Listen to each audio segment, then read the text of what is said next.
Years old, couple cane poles sitting down by the creek.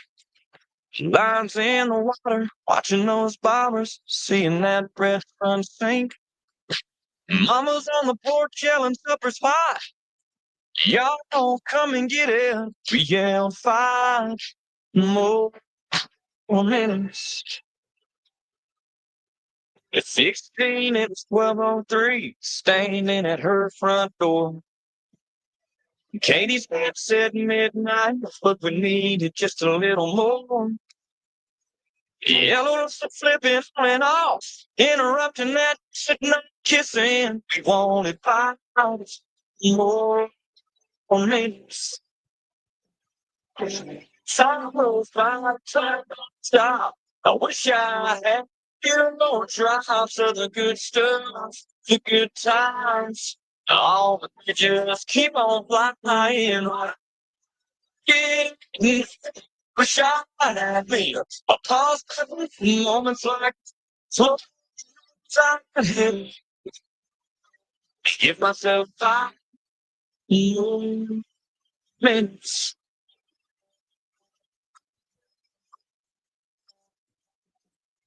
18, turn my helmet in, walk to the 50-yard line. Just the coach and me after we lost 8-10-9. And I cried, man, next time to get in here, I'll have to pay a ticket. Can't you give me 5 more minutes? Time goes by, the clock don't stop. I wish I had a few more drops of the good stuff, the good times. Oh, you just keep on flying. Give nothing shy me a pause. Moments like those, look, no, that give myself 5 minutes.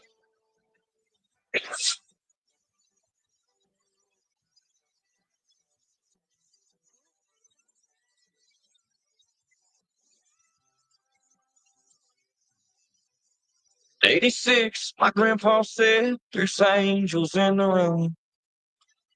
All the family gathered round, knew the time was coming soon. With so much left to say, I prayed, Lord, I finished. Just give us 5 more minutes. Time goes by, the clock don't stop. I wish I had a few more drops of the good stuff, the good times. All the they just keep on flying. Shine me. Moments like girls flow inside me. Yes, sometimes it's all I believe. Wishing that you had 5 more.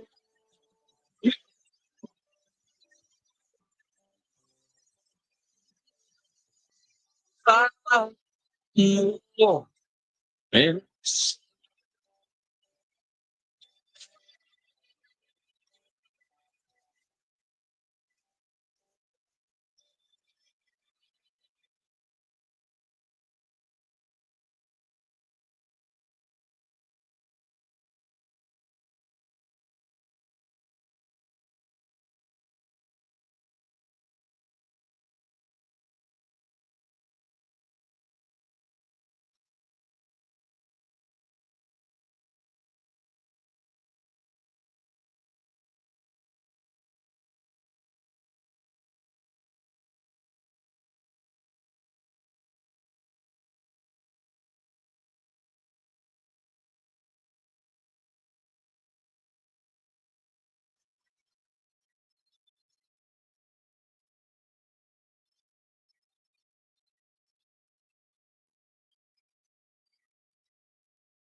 Bluetooth connected.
Let's try this. Hey, welcome to another Radical Republican Live show. Let me know if y'all can hear this because I am on a new system tonight. So I know people said that you can't hear the music too well, but can you hear me? Or no? So let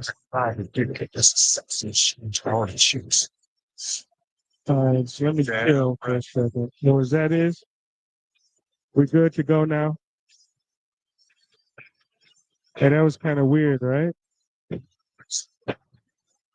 Well, welcome to another live Radical Republicans live show. I am your host, Jerome Brother Jack, the Black Mamba, on Sundays, 8 p.m. Eastern Standard Time.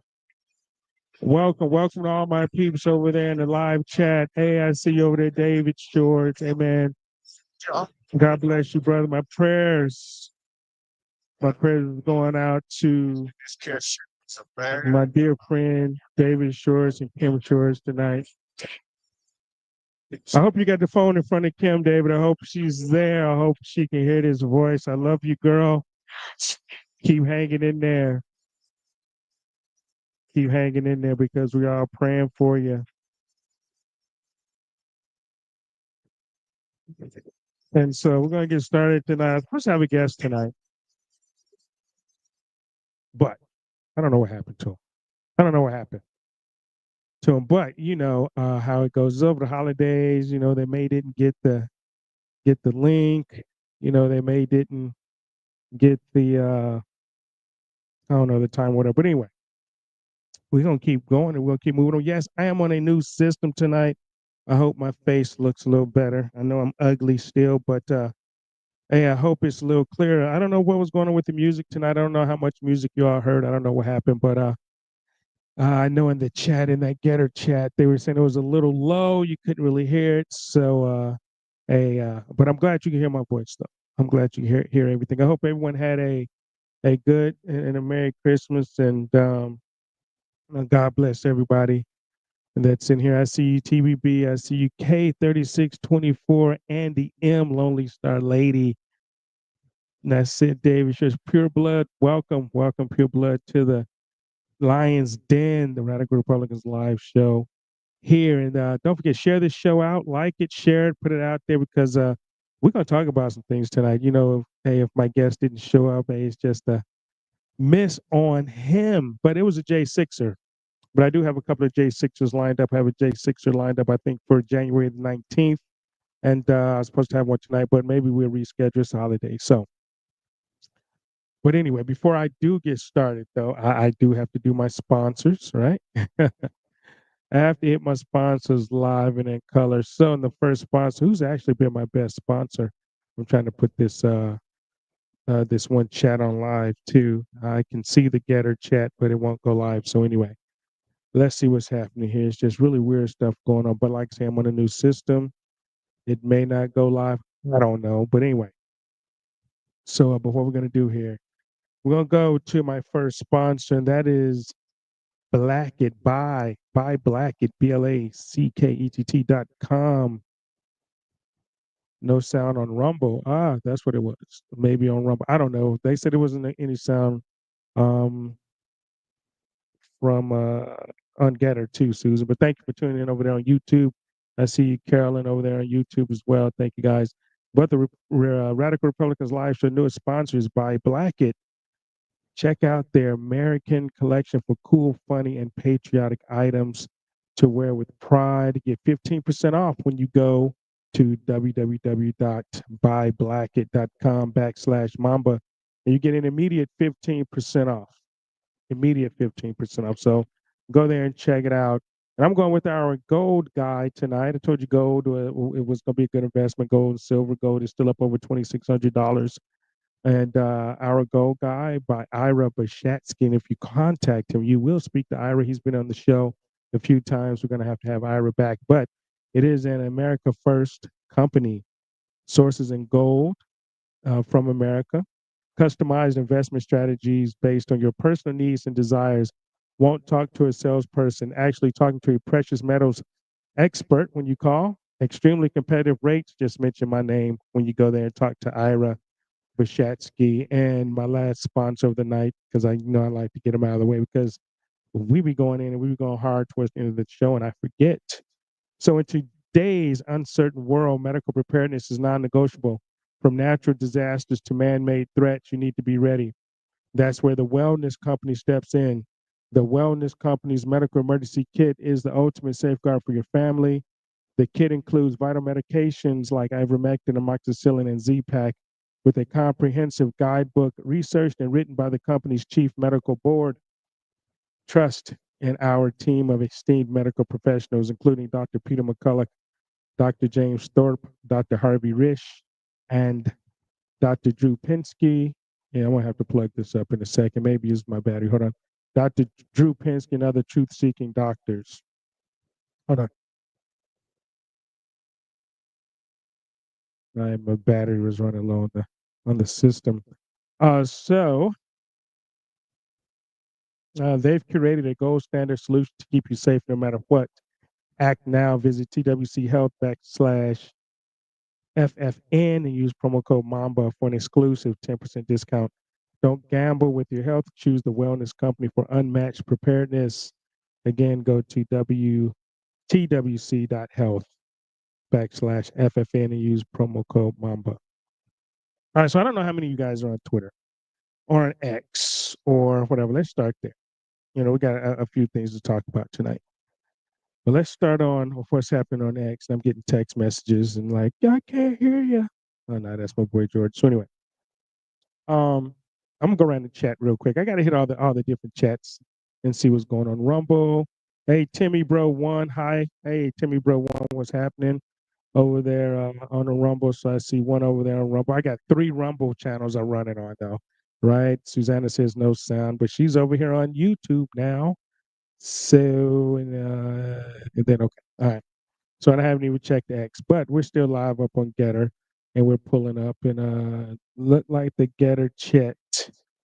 The Getter chat is all live and good, and prayers up for my girl Kim. And if people don't know who Kim is, tuning in for the first time, Kim was my campaign manager for both my campaigns, and she's not doing too well right now. She's battling cancer, and but all our prayers go out to her. So I'm going to share my screen on my screen on something because there's a big firestorm on X right now as far as these H-1B visas, right? These cheap labor visas from that they use to bring in people to replace American workers. They say American workers are lazy. This is what Vivek said, right? You guys know Vivek Ramaswamy, right? So Vivek, I'm going to share the screen and then I'm going to just read it. We're actually going to go over it. So let me find this. All right, so Vivek over there, billionaire, and you guys know, and you guys know me, right? I have never been a fan of Ramaswamy, and you guys heard it on here. I've never been a fan of Vivek, right? So Vivek comes out of the side of his neck, and he's a billionaire. He made money on his fake drug, and then cashed out. That's that's how he made his money. But when he was running for president, I would always, like jump on his page, like, hey, Vivek, what do you think about this the cheap labor visa programs? How you gonna? I don't know what happened. How you gonna about these cheap labor visa programs, right? And he would never answer, of course. And I figured he wouldn't answer anyway, but I would ask him, what do you think about these cheap labor visa programs? So anyway, so Vivek came out the other day, and this is what caused the firestorm on X. And I'm glad actually because people are catching up to the party, and I'll show you what I'm talking about for those that don't know. But I'm going to read this real quick. But Vivek says the reason top tech companies often hire foreign-born and first-generation engineers over Native Americans isn't because of an innate American IQ deficiency, a lazy and wrong explanation, he says in parentheses. A key part of it comes down to the C word, culture. Tough questions demand tough answers. And if we were really serious about fixing the problem, we have to confront the truth. So this is Vivek's truth. Our American culture has venerated mediocrity over excellence for way too long, at least since the 90s and likely longer. That doesn't start in college, it starts young. A culture that celebrates the prom queen over the math Olympiad champ or the jock over the valedictorian. We will not produce the best engineers. A culture that venerates Corey from Boy Meets World or Zach and Slater over Screech and Saved by the Bell, or Stefan over Steve Urkel in Family Matters will not produce the best engineers. In parentheses, fact, I know multiple sets of immigrant parents in the 90s who actively limited how much their kids could watch those TV shows precisely because they promoted mediocrity, and their kids went on to become wildly successful STEM graduates. More movies like Whiplash, fewer reruns of Friends, more math tutoring, fewer sleepovers, more weekend science competitions, fewer Saturday morning cartoons, more books. Wow, wait a minute, something just jumped on this. I don't know how that mute button just came off one of the shows. So I was getting echo. Okay, let me go back.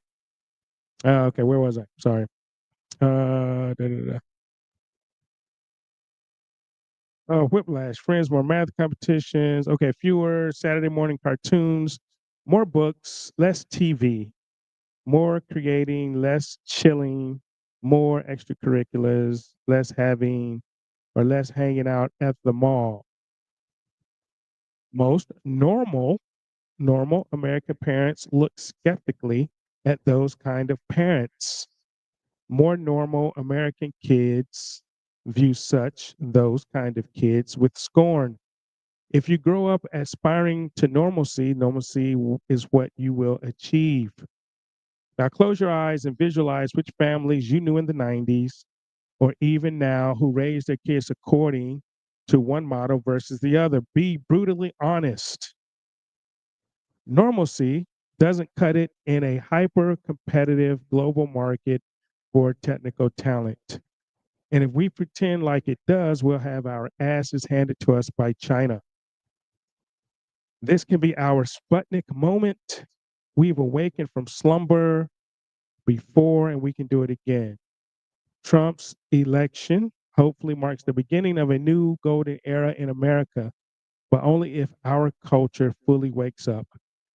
A culture that once again prioritizes achievement over normalcy, excellence over mediocrity, nerdness over conformity, hard work over laziness. That's the work we have cut out for us rather than wallowing in victimhood and just wishing or legislating alternative hiring practices into existence. I'm confident we can do it. Okay, so I'm gonna go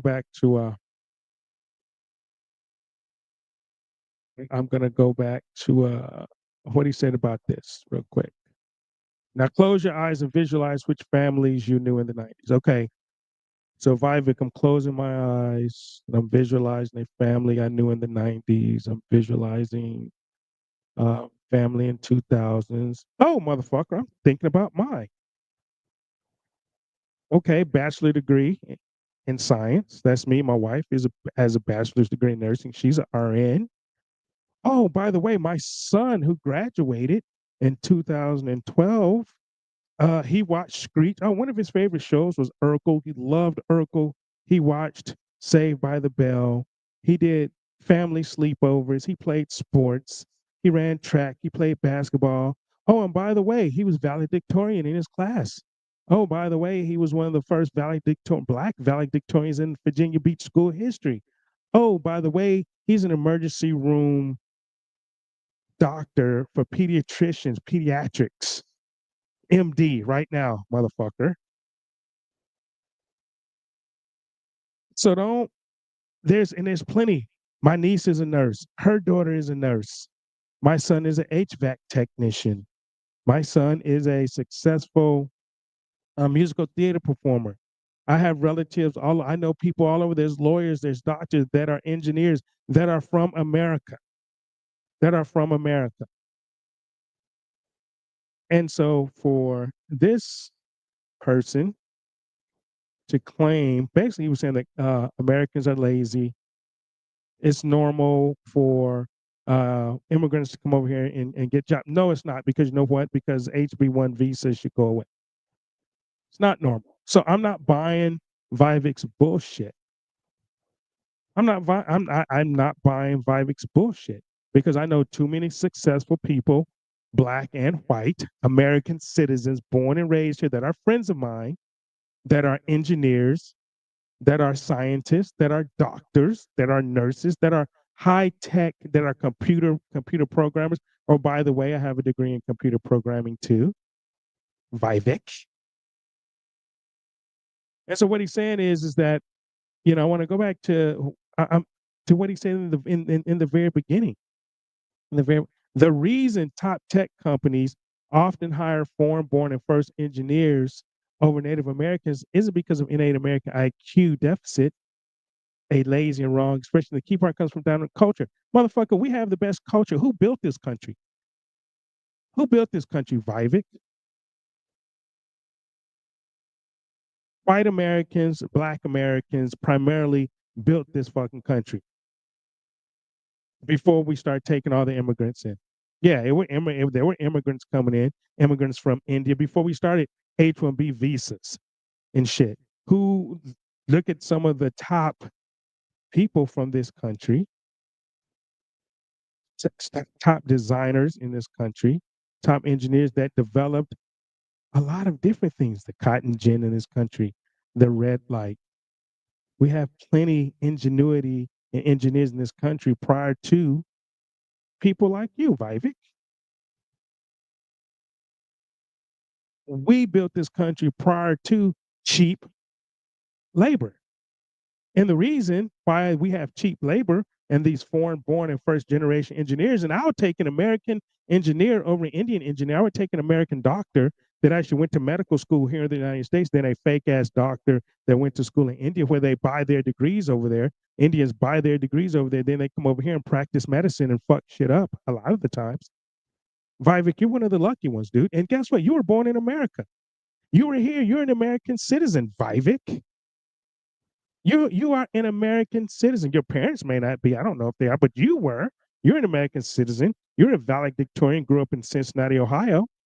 So how the fuck can you say that?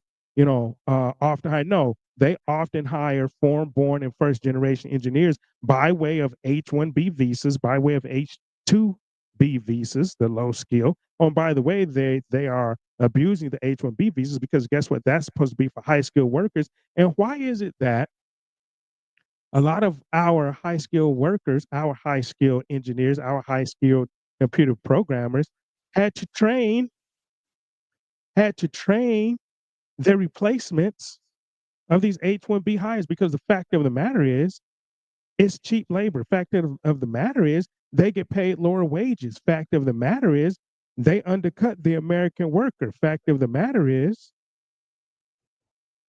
these corporations get tax breaks for hiring H-1B visa workers. They get lower wages. They can pay them lower wages and they get a tax break. So it behooves corporations and these companies to hire H-1B visas instead of Americans because it costs them less.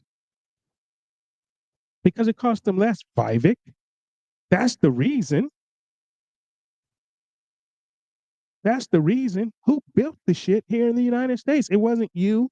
No, and it wasn't Elon Musk. Elon Musk was still in South Africa where he was born and raised, a true African American. Now, I guess he's American citizen. Now, we built the bridges, we built the tunnels, we built all of the seven wonders of the world.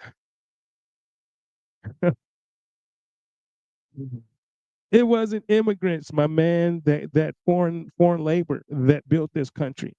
It was hardworking white men and women, primarily white men, black men and women, primarily black men.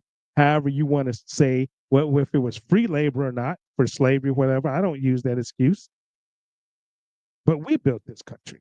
And people that was here and people that were born here, not people that have immigrated here by way of visas and by way of coming to school. Oh, and by the way, how is it that people from foreign nations can come here and go to school for free on OPT visas, high skilled labor visas, and compete with our American citizen children going for these same jobs? And because these foreign kids are on free OPT visas where they get to go to school for free, they get selected first for those jobs before an intelligent American kid vying for the same job.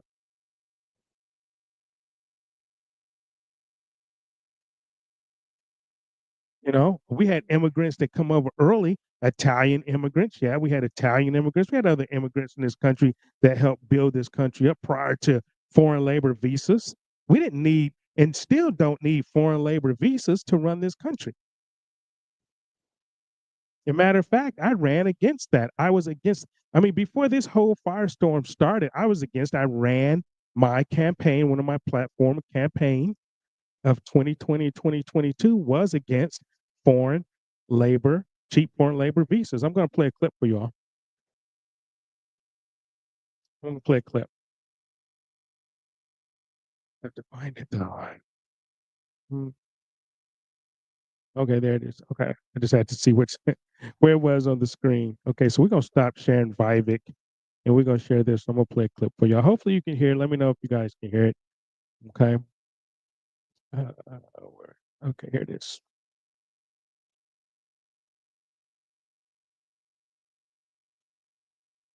Congressional district. He's been previously endorsed by for Congress in Virginia's 2nd Congressional District. He's been previously endorsed by U.S. Senator Rand Paul, and we welcome here now. Hi, Jerome. How are you doing? Hi, Michelle. I'm good. How are you?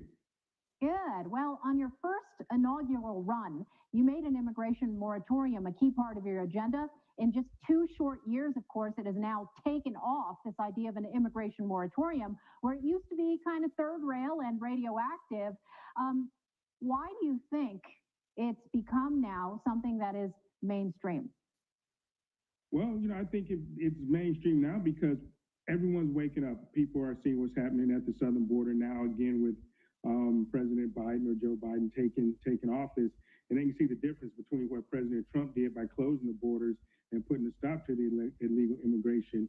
And yeah, it was toxic, and I actually got suspended by Twitter for 2 weeks prior to my election because of my stance in my immigration moratorium. Yeah, and of course, many America First patriots continue to be discriminated against.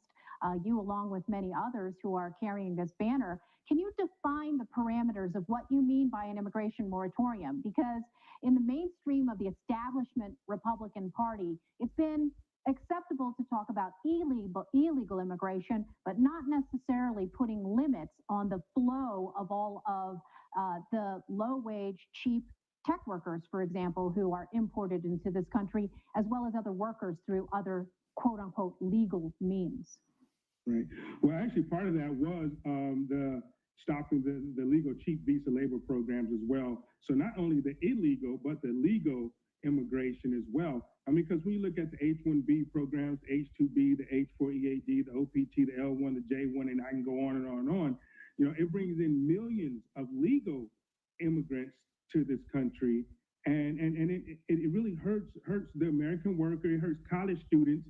Well, OPT, because OPT from foreign nations, they come over here and actually go to college for free, and then they end up taking these skilled jobs. And so our college graduates don't have high-tech paying jobs.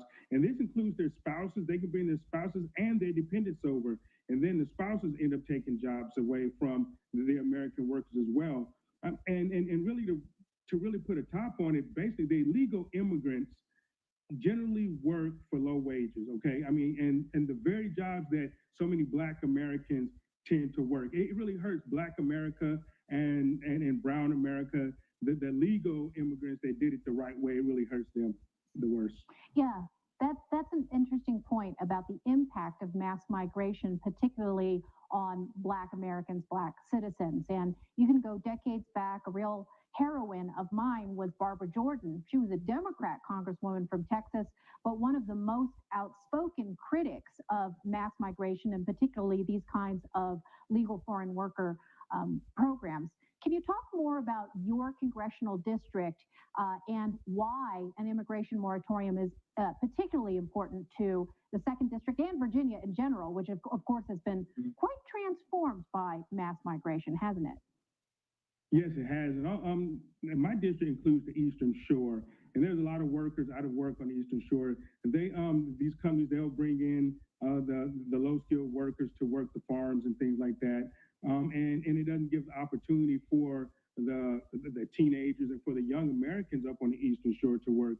I mean, but likewise, both aliens and Blacks, we tend to reside in the major cities.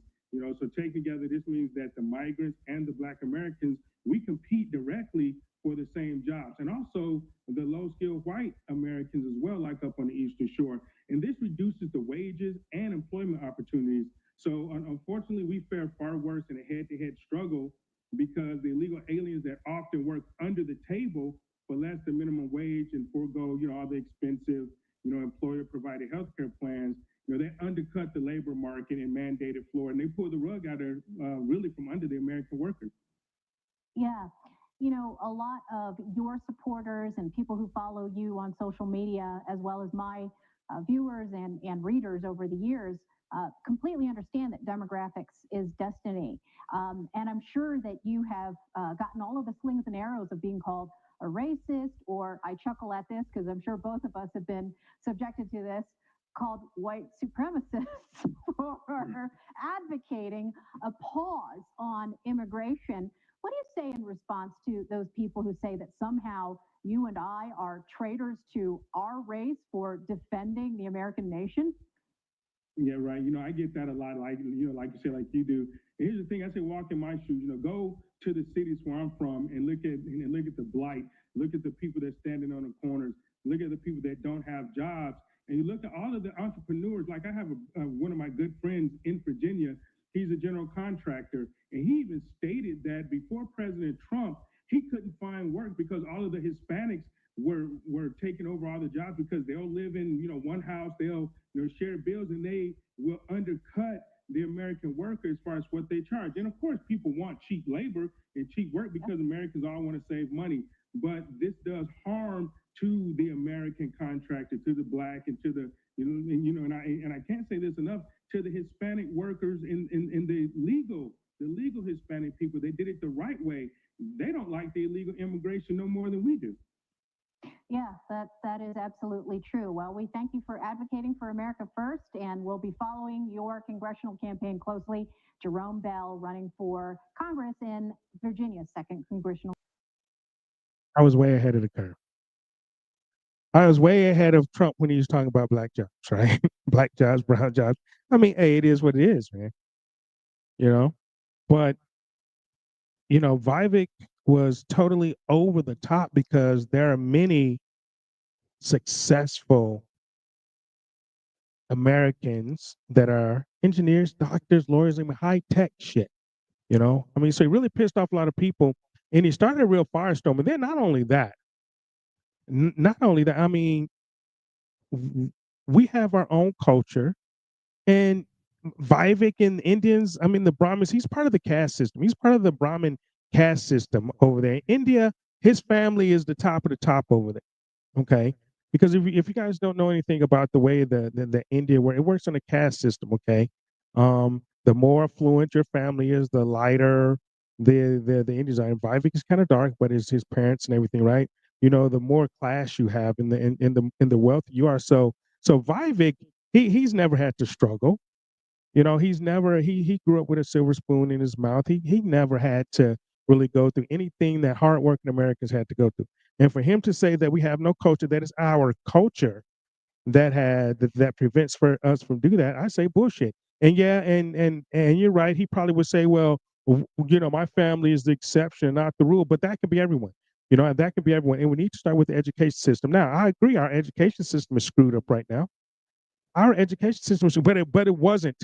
It wasn't always like this, right? And this is because Democrats are in control. This is because we have these woke Americans, these woke people that are in control of our education system. And this is why I'm a big opponent, a big supporter of President Trump abolishing the Department of the federal Department of Education, because it serves no purpose. It serves really, really no purpose. And so, and then Elon Musk wanted to, I guess, co-sign, because they're Doge buddies, and Elon Musk wants to chime in. And I think this was a little over the top, because you know what? Because Elon's not from here, so fuck you too. I don't care if you're a billionaire, the richest man in the world. You're not like us. You're not like us. And I'm speaking for all Americans that are here, FBA, Black Americans, white Americans, this here. I'm speaking for all of us. You're not like us. Okay? You grew up with a silver spoon in your mouth too. I don't think you had to struggle, Elon. I don't think you had to struggle at all. And yeah, I guess, and I am including rhinos too, K3624, thank you. But you didn't grow up like us. You're not like us. You didn't come to America having to struggle, my man. And this is what Elon said. I'm going to show you what Elon said if you guys don't know. I mean, this was sort of, people are angry. People are angry about it. And President Trump ran on basically the same thing in 2016 about getting rid of the H-1B visa program, because he said then that it was hurting Americans. But this is what Elon said. I mean, the audacity of the richest man in the world. And he got really rich over the last 6 months because all the government contracts that he's getting for SpaceX. But this is what Elon had to say. Elon comes in, he says, the reason I'm in America, along with so many critical, I'm probably going to get my blue check taken away from me on X after this. I might get canceled. But he says, the reason I'm in America, along with so many critical people who built SpaceX, Tesla, and hundreds of other companies, that made America strong is because of H-1B. Take a big step back and fuck yourself in the face. I will go to war on this issue, the likes of which you cannot possibly comprehend. So that's how Elon comes in, right? It, Elon comes in like, you know, gangbuster, like, hey man, fuck you guys, fuck yourselves in the face. I don't care. I'm an H-1B motherfucker. This is how I got rich. You know, this is how we did it. You know. And so, I mean, and that pissed off a lot of Americans. You have to understand, dude, you can't be a foreigner. I mean, yeah, care how much money you have, but you can't be a foreigner and come kick Americans in the face. You you just can't do that, man. I mean, and for Doobly, hey, how are you? I mean, and so for a foreigner to come in, who's been on H-1B, I mean, you have to think about it. Elon is a billionaire off the backs of American people. Who pay for those H-1B visas? Who pay for those people? We do. We do. The American citizen. The American citizen who Elon is saying fuck you in the face, and who Vivek is saying we're lazy and stupid and shit, you know, because our culture is bad. You just can't come in and kick Americans in the face like that, especially when it's not true for all of us. There's a lot of successful Americans here. I mean, and the bottom line is, we didn't need you. And guess what, Elon? Guess what? You still haven't answered my question. When you landing on the moon, man? When is SpaceX going to put a man on the moon? Until you can put a man on the moon, I don't give a fuck what else you can do. Honestly, I don't. Yeah, you can do all the AI, you can do the Tesla, the electric cars, you can do all that shit. You can talk about going to Mars all the fuck you want. I need you to answer my question, man. I pointed to you. I sent it to you directly on X. I know you probably don't get my shit because I'm just a little low life American. But if anybody know Elon can get this to Elon, ask Elon, when is he going to put a man on the moon? When you tell me and you put a man on the moon, Elon, hey, then I say, okay, motherfucker, you're bad. But until then, hey, it is what it is, man. You know, you're just another rich, spoiled ass kid who getting rich off the government, who's getting rich off the backs of the American people. Yeah, and you did some great things, man. I'm not gonna not, put that out there. You built Tesla and you did some great things. I mean, I think SpaceX is badass, right? I honestly think, you landing that rocket in that tube, I think that shit's badass, man. Put a man on the moon and come talk to me. Put a man on the moon and come talk to me. Don't talk no more Mars shit. Okay. Don't talk no more Mars shit. Don't talk about living on Mars. Don't talk about don't talk about no more Mars shit. I don't want to hear about that shit. Put a man on the moon and then let's talk. Then let's talk. You know? Yeah, and I know Elon clapped back his ad hominem attacks. I know that. But hey man, you still can't do that. I don't care how much you are, man. You can't clap at Americans. We're gonna clap back. We're gonna clap back for real though. But I mean, but like I said, Elon's a great scientist, great engineer. He's done some great things. But put a man on the moon and holla at your boy. Let's do that. You know, let's do that. All right. So anyway, all right. So let's move on. So next, there's which one was this one? We have the bird flu. We have the bird flu coming back. I was done with Elon. We're with the brain chip man on the moon. Hell, we know. Yeah, yeah. What was that? The brain chip thing he was talking about. I mean, because Elon is a transhumanist. I mean, he is. I've been saying that for years. Everybody that watched me, hey, Elon's a transhumanist, but um, machines and man. But put a man on the moon, or I'm not impressed. That's all. Tesla, yeah, I know. I don't like electric cars anyway. I will never buy one, so I really don't give a fuck about Tesla either. I would never buy an electric vehicle. Sorry. Can't do it. I travel too much in my car. Can't do it. I can't be plugging up at a station every 400 miles or whatever the case. I travel coast to coast. But so we got the bird flu coming back. It was something else I wanted to talk about too. Hold up. I had wrote down something else. What I put on it? What I do? I don't know. Jimmy Carter's dead, right? Finally, Jimmy Carter is the only person I know. I think Jimmy Carter's been in hospice for he voted on his deathbed. You guys saw that. I had that video, right? You know, he seemed to vote on his deathbed in hospice, but I think he's been in hospice for like 2 or 3 years or something like that, right? I remember like 2 years ago when they said Jimmy Carter was about to die. He was in hospice, and he died today. Died at 100. He made it to 100 years old. God bless your soul, Jimmy Carter. But he did make it to 100, and he passed today. For you Jimmy Carter fans. But okay, we got the bird flu back. I'm gonna pop up a couple of screen recordings here a little bit. Hold on. Owner shot and killed one of 2 men who broke into his home in Bradenton, and the other suspect was caught while trying to. Okay, that's not the H1N, but this is my 2A moment, and I'm gonna play this one first, then I get to the bird flu.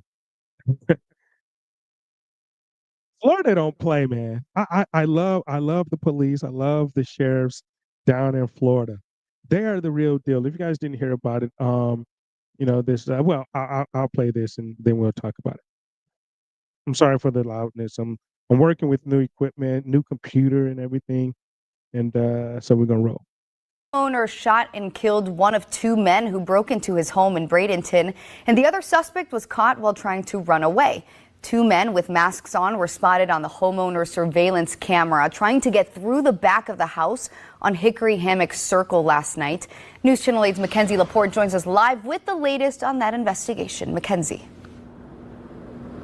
Yes, and now the Manatee County Sheriff's Department has identified both suspects. There was a first appearance today where Michael Sotomayor took the stand. Now he is going to be held in jail until his next hearing, and he's being charged with armed burglary, with possibly more charges pending. The bottom line is, this is the state of Florida. You want to break into someone's home, you should expect to be shot. The night after Christmas, 2 masked men broke into a Bradenton home. One shot and killed, the other caught blocks away on foot. According to the Manatee Sheriff's Department, they are currently working with Border Control to learn more details on the suspects. What we believe is that the suspect that survived is of Chilean descent, came to California from Chile sometime a few months ago. I guess if you are from Chile, Border Patrol gives you a 90-day visa. That visa was supposed to expire in September. Suspect never returned back to Chile. Somehow made it to Tampa about six days ago. While the investigation is still ongoing, the neighborhood of River Club shared their fears as they heard gunshots.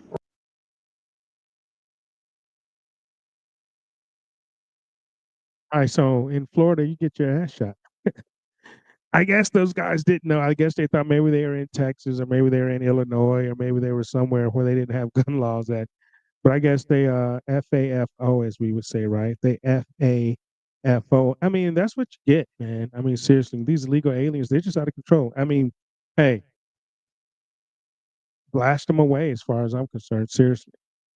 I mean, just straight up seriously. I mean, if someone breaks in your house, down there, I mean, anywhere, you have the right to defend yourself and protect your home and family. And I'm glad that guy did that.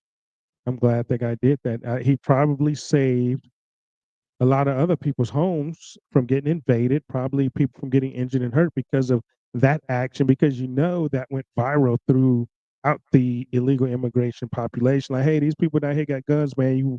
You might not want to break in their shit. You might not want to break into their homes, into their places. So, I'm glad the guy did that. And the cops down there, you can expect to get shot. I love it. I love those guys down in Florida, man. All of those cops down there, man. They put their criminals on blast down there, and and it was just classic.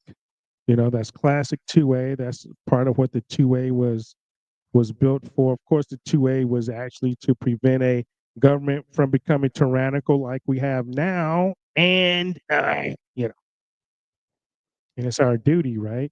It's our duty to abolish a tyrannical government and start a new one. That's right there in our Declaration of Independence, I believe it says. But also, the 2A was meant to protect yourself. So, Castle Doctrine, there it is.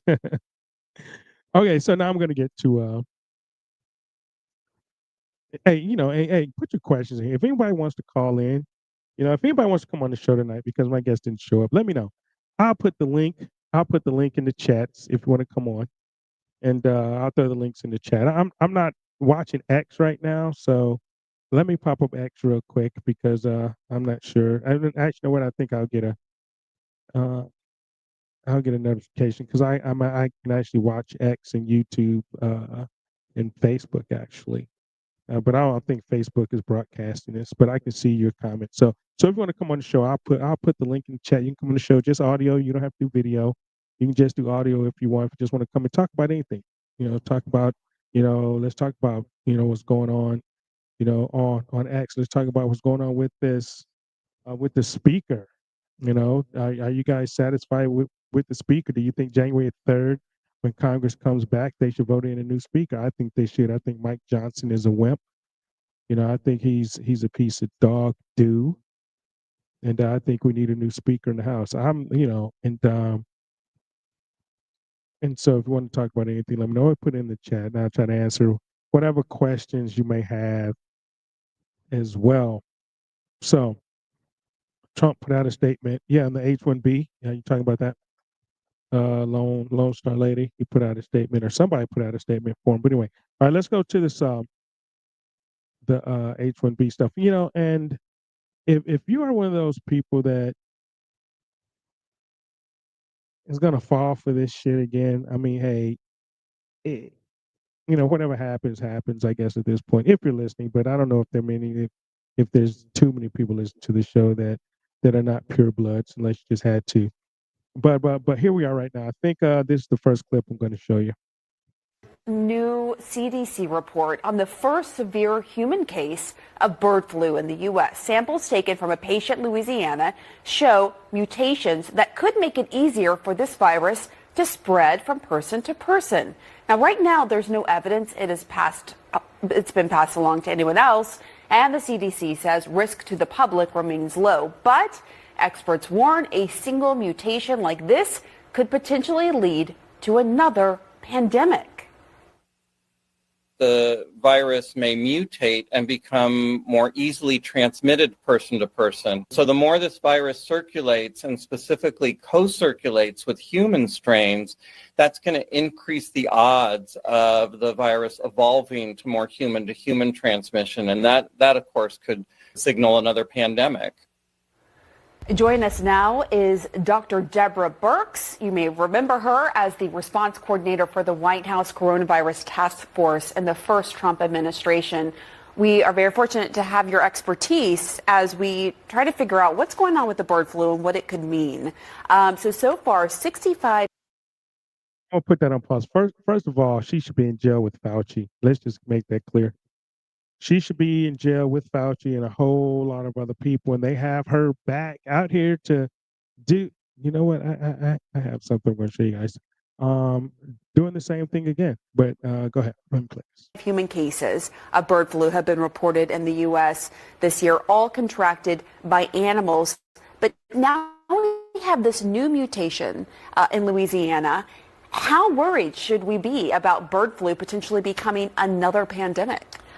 Well, I love the way you said 63 cases, because I have no idea how many cases there were or are, because our number one principle in preventing pandemics is detect. And if you go to the CDC website, you can see that they're monitoring more than 10,000 exposures, but they've only tested 530. What does that mean? That means we're not testing enough. And we know from other viruses that a lot of the spread can be asymptomatic. So we're kind of have our head in the sand about how widespread this is from the zoonotic standpoint, from the animal to human standpoint. Now, also remember, most of those cases described to unless it's man-made, you guys help me out here. And I think I said this on my other show, and someone said rabies, but or I put some post up, but Animals cannot transfer diseases to humans. I'm sorry. Shit doesn't work like that.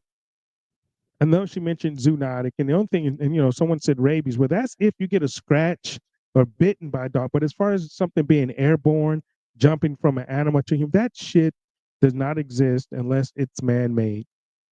Am I off base with that? Is that pretty much a known fact, like zoonotic? There's humans and animals have different DNAs, have different immune systems. A fucking animal disease cannot jump onto or go airborne and affect the fucking human. I don't believe so. I don't believe so. And no, I would never take another test. And the CDC is also a Vivek and Elon. If you guys are taking input for those, CDC is one of those departments that need to be abolished or defunded and shit because they're full of shit. They're full of shit. Date happened in the spring and the summer, not when we had. Why is it that they always bring the same people out to lie to you? You guys notice that? You guys know they always recycle the same people because I guess they did such a good job last time. Yeah, so sure. Why not bring them back? Why not bring back the same people, right, to lie to you? And, so they can do it again. I'm going to show you a clip or something. This is why they're doing it. I'm going to wait until I play these clips. But H1N1 circulating right now when we're running the flu pandemic throughout the United States. So we have rising flu cases, and now we have still zoonotic events coming. So now you've set up for potentially zoonotic events. Please explain to me what the fuck a zoonotic event is. These people piss me off. What is a zoonotic event? Let's just say that it's gain of function, man-made viruses. Oh, and I hear these drones are spraying shit and people are getting sick in these places that these drones that's flying around these cities, and people say that they're spraying stuff, right? People getting sick around there. But please explain to me what a zoonotic event is.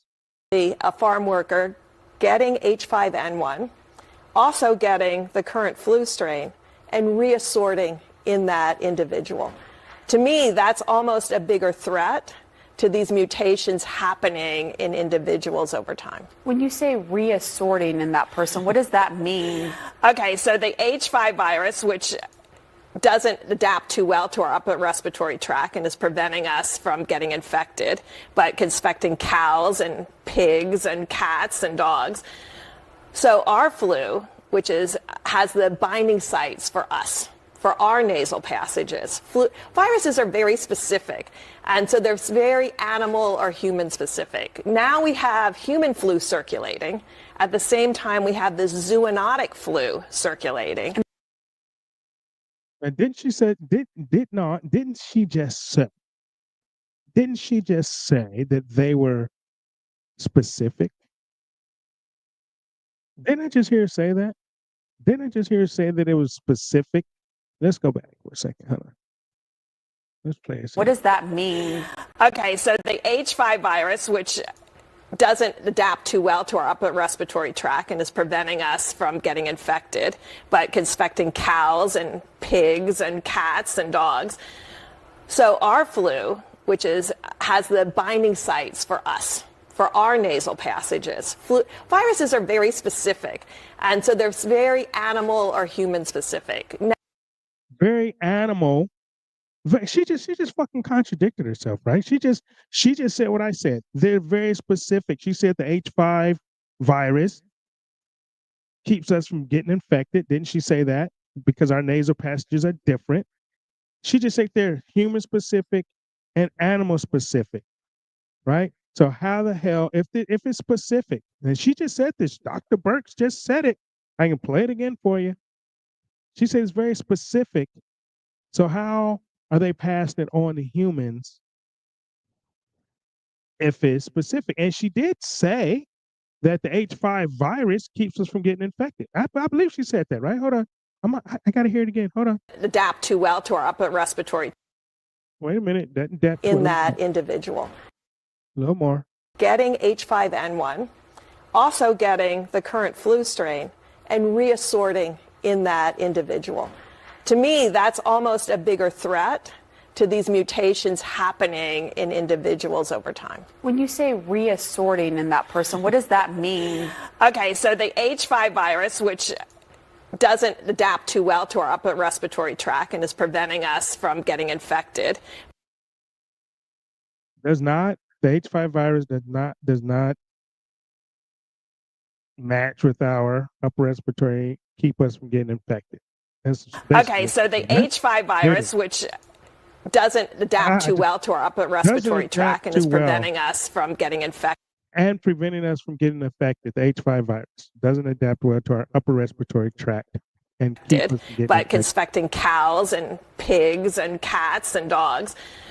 So our But expecting cows and pigs and dogs. Flu, which has the binding sites for us, for our nasal passages. Viruses are very specific, and so they're very animal or human specific. Now we have human flu circulating. At the same time, we have this zoonotic flu circulating. And that shit won't mix. It can't. It can't mix because she just said the H5 doesn't adapt to our upper respiratory system and it keeps us from getting infected. Did she not just say that? Did I hear her wrong? Did I hear her wrong at all? I don't think I did because she's full of shit. She's full of shit. And they keep bringing these people up here to lie to you, to lie to these, unsuspecting humans that think they can actually get some shit from animals. And then they have these people here. Here we go. Here it is, guys. It's starting up again. And I'm gonna show you something very, very specific of why they're doing this. Very, very specific of why they are doing this again. In the Biden administration right now that isn't going on? Yeah, there are two main things that they should be doing in the days that they have left. The first is to get testing out there. I feel like we should have learned our lesson from COVID that just because we aren't testing, it doesn't mean that the virus isn't there. It just means that we aren't looking for it. We should be having rapid tests, home tests available to all farm workers, to their families, for the clinicians taking care of them so that we aren't waiting for public labs and CDC labs to tell us what's bird flu or not. And the second very important thing is this is not like the beginning of COVID where we were dealing with a new virus, we didn't have a vaccine. There actually is a vaccine developed already against H5N1. The Biden. Okay, so this is new. So am I like imagining this? She did say that there's already a vaccine made for H5N1. How is that? How is there a vaccine already made for H5N1? Even though this is a hard no, I would never get vaccinated. I would never get tested. Anyway, I've never been tested, for COVID, So now, okay, so they say, well, more vaccines. So they want to pump out more vaccines, right? She even said this. There's a vaccine already out here for H5N1. How is that? How is that? Why hasn't, and Carolyn asked if bird flu was a real thing, why haven't farmers been sick? Exactly. Let's finish. Administration has contracted with manufacturers to make almost 5 million doses of the vaccine. However, they have not asked the FDA to authorize the vaccine. There's research done on it. They could get this authorized now and also get the vaccine.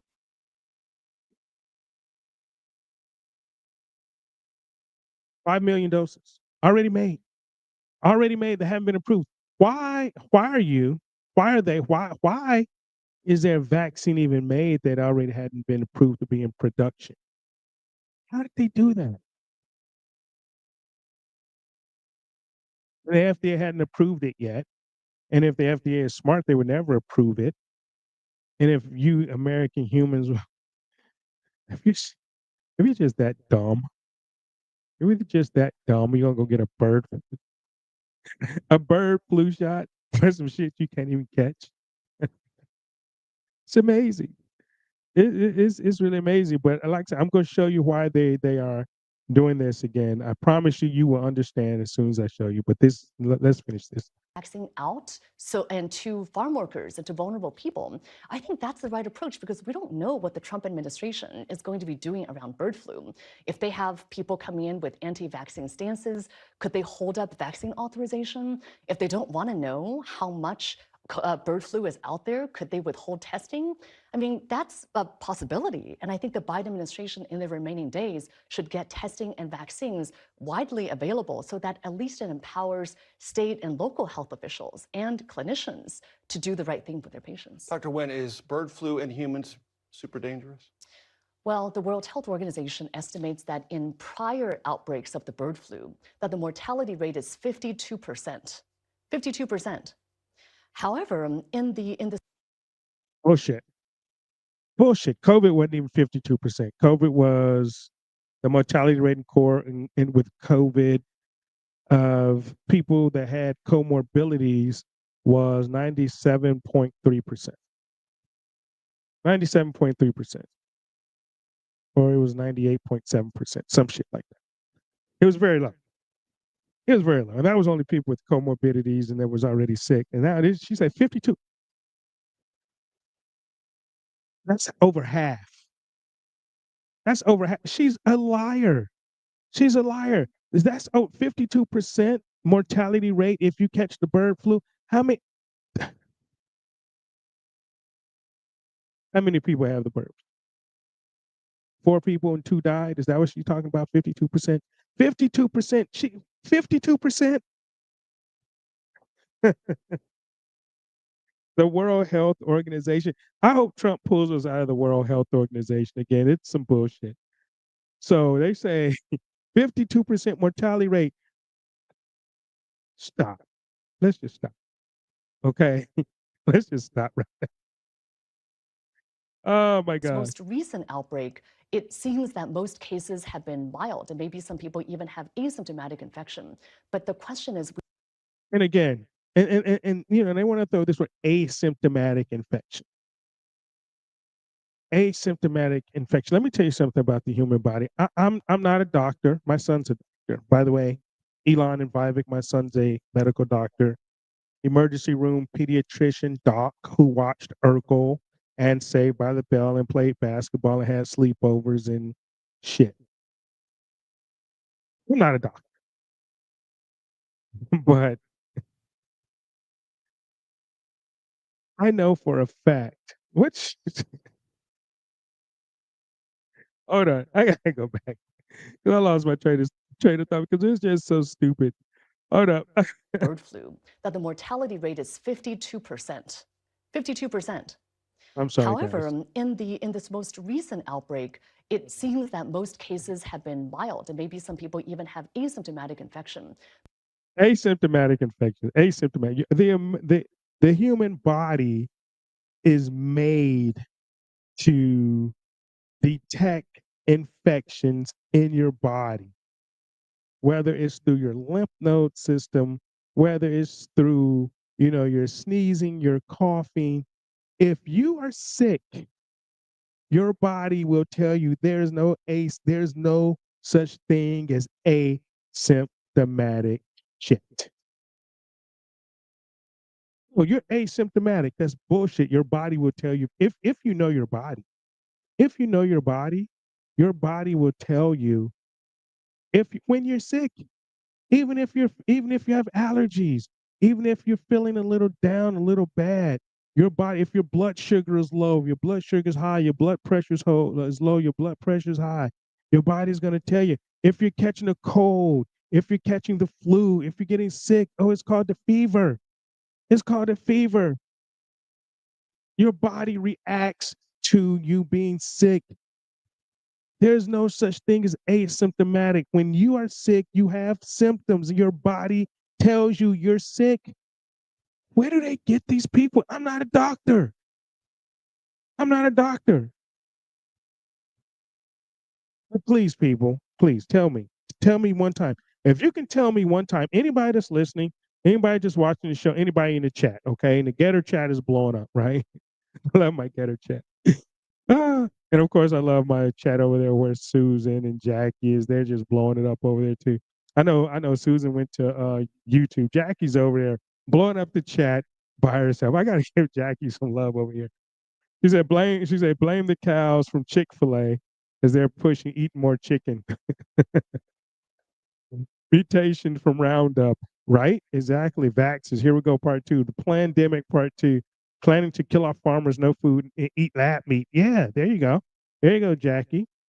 Your body will fry the virus with fevers. That's what your body does.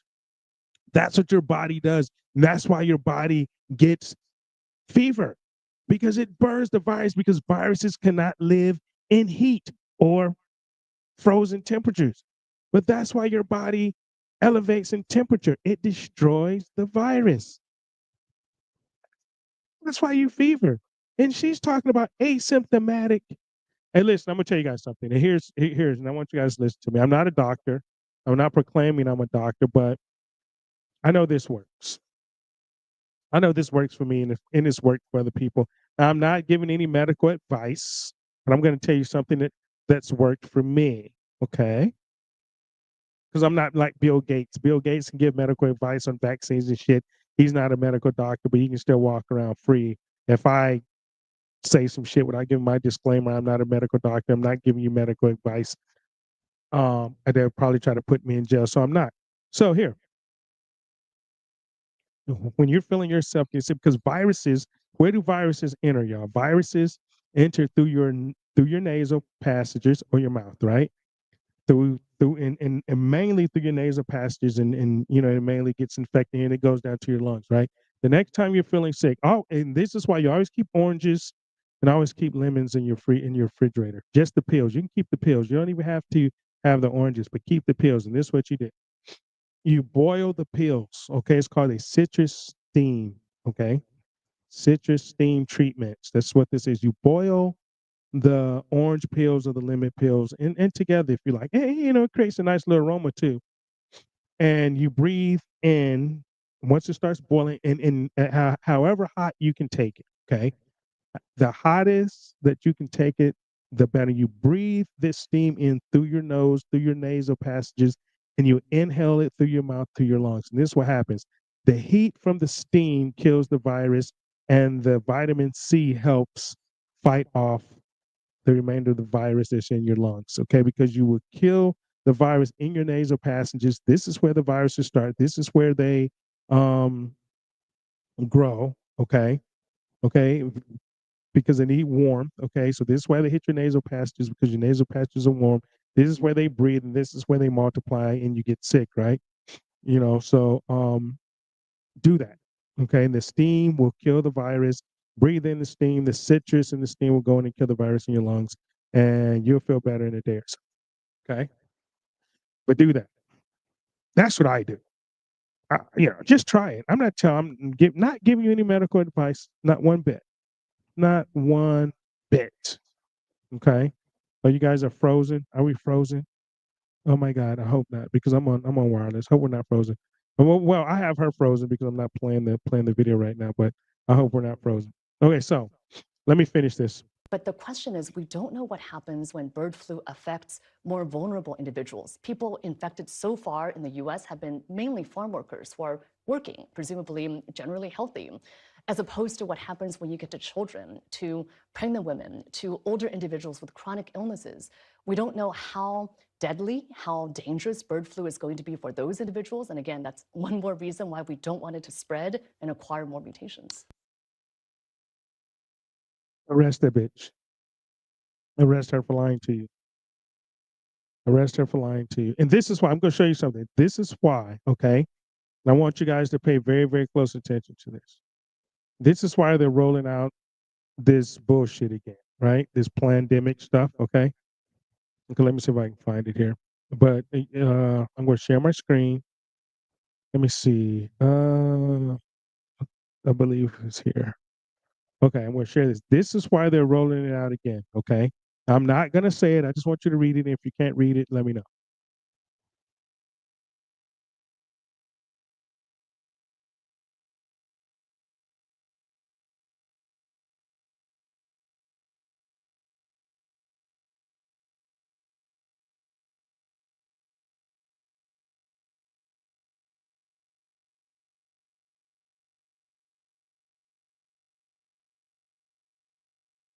Okay, so I just let that marinate for a minute. Okay. This is why they're doing it again. Because no one was held accountable. No one has been held accountable for the millions of deaths that Dr. Fauci, Dr. Birx, the FDA, the CDC, and all these other people, and Pfizer, Moderna, all the CEOs, all these people that knew that this COVID jab was dangerous, that knew that it was poison, that knew people were going to die. They knew everything about it. They knew about the myocarditis. They knew about all of the heart problems. They knew about, I think the only thing they may not have known about is the turbo cancers, but I believe they probably knew about that too. I believe they knew about the turbo cancer. They knew exactly what was going to happen with this jab and the millions of people that have died because of it, and no one has been held accountable. No one has been held accountable. And I think that's the major problem. That's the problem. No one has been held accountable for all these deaths. Fauci is still walking around free. Birx gets to go up on TV and spout her shit. This lady, this doctor, whatever she is, goes up and tell you that animal flu can jump on you because it's zoonotic. No, the fuck it's not. And I'm not a doctor. I'm not a virologist, and I don't give a shit. An animal cannot pass on disease to a human. Sorry. Not through air. It's not happening. So K3624, welcome back. You say we were frozen. Hopefully we're back with you. Hopefully. But it's just preposterous that these people get to keep lying to you. You know? They get to keep coming back and they get to keep lying to you and lying in your face to try to sell their poison. And it's unbelievable, but hey, it is what it is. And we need to put a stop to it. Just say no. Do not comply. And I know my pure bloods are not. I know my pure bloods are not gonna comply. This I know. My pure bloods are gonna stay pure, and it's not gonna happen. Okay, so what do you guys think? Let me ask you a question. I know I put out a lot. Probably need to put out some more, but I was actually prepared for a guest. I always have a lot of stuff, but my son is texting me. He's probably texting me about the Atlanta Falcons game or whatever. Yeah, he's Atlanta Falcons. He's born in Atlanta. He's an Atlanta Falcons fan. He's always texting me about the Falcons. But hey, so did you guys hear about this Russian ship that sank? Okay, that there was a Russian. I'll play the clip. It's the Ursa Major. It sunk, and no one would help them. It was a dry cargo ship. Supposedly was taking weapons from Syria back to Russia. Supposedly, but somehow something happened, and this ship, I think it may have been attacked. It may have been torpedoed, maybe. But yeah, I'm gonna play this. But it sank, and there were other ships in the area, and they wouldn't come help the drowning crew, and that's like a violation of like the NATO treaty or open waters, treaty of whatever, the Open Seas, Open Waters Act or whatever it's called. But they wouldn't come and help them. So, excuse me, if you guys haven't heard about this, I'm gonna play this. Wait a minute, I'm sorry, not that one. I know there's a lot to talk about. Some things I just, it's just not even worth it. You get a bunch of that news other places, like constantly 24 hours a day. 24 hours a day, some of this stuff. And I'm going to actually show this beating of this black man too. I'm going to show, because all of these police need to be in prison and go to jail. I'm sorry. Whether it was a black guy, I mean, but come on, man. This shit, and I don't care. Yeah, I'm going to play you guys a clip, and you tell me right or wrong, okay? That's what I'm going to ask you. And I don't want any of the, it just, right or wrong. I mean, this is a right and a wrong thing, period. Okay, once I show it. If you guys haven't seen it, I'll show it to you. But I'm going to show you this Russian ship first. Okay. keep putting it on my thing. But got to share my screen. That's what I have to do. Okay, so we're gonna do this Russia running ship.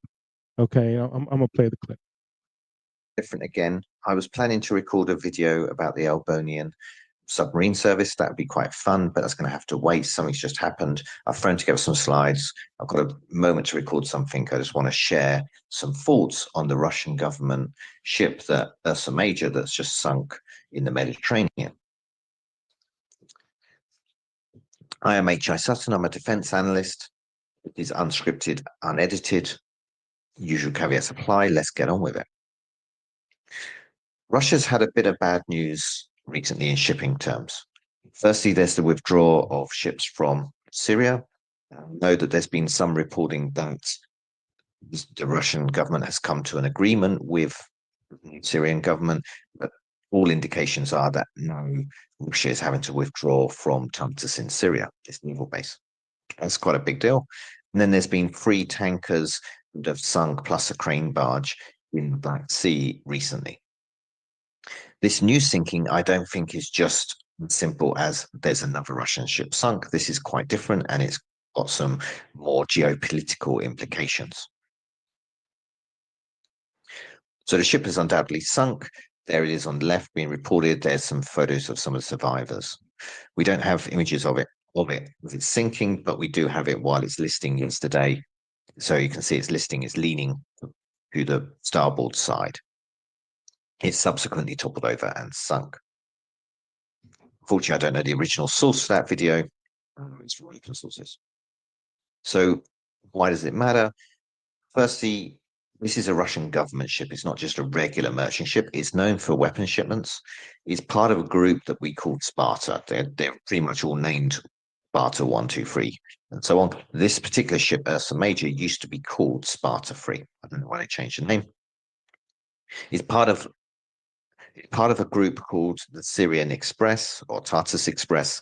They used to sail regularly between the Black Sea and Tartus. They now have to sail around to the Baltic. The accident, its sinking, can be viewed as suspicious at this point.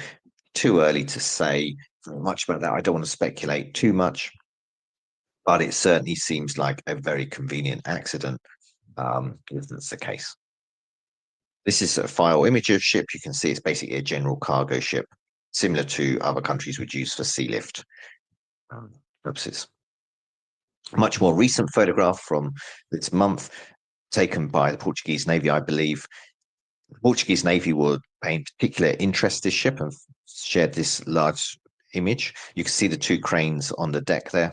You can imagine that they increased the top weight of the vessel by something. There was an explosion in the engine room on the starboard side. It's listing to starboard, so it's sinking from the right-hand side of the ship. We don't know what caused it, whether it was an external thing such as an uncrewed service vessel. Seems unlikely. Maybe it's internal.